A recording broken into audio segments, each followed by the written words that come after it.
Voici un petit exercice pour coder le son OU. Alors, j'ai choisi 4 mots qui comportent ce son.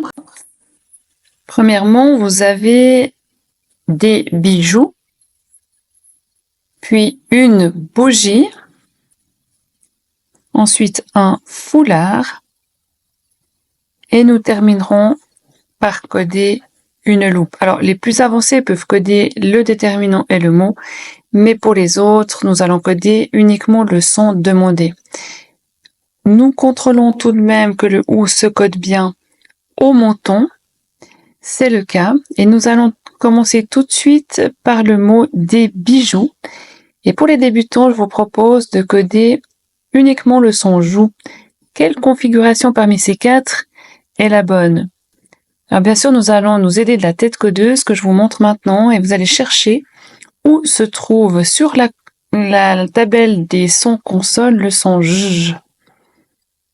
Et je vais vous aider un petit peu en vous montrant ici qu'il faut prendre la première configuration des doigts qui montre le son j. Et si vous le mettez au menton, vous avez bien le son joue pour des bijoux et il s'agissait de la deuxième solution. Passons au mot un foulard. Nous allons chercher comment coder le son fou. Et sur la tête codeuse, je vous laisse chercher où se trouve dans les sons consonnes le son f. Je vous aide ici en la 5e position. Vous avez notamment le son f. Et si on le met au menton, cela donne fou. Pour le mot foulard. Et nous continuons avec une bougie et le son bou. Donc je vous laisse chercher encore une fois le son b. Est-ce que vous l'avez? Il se trouve à la 4e position.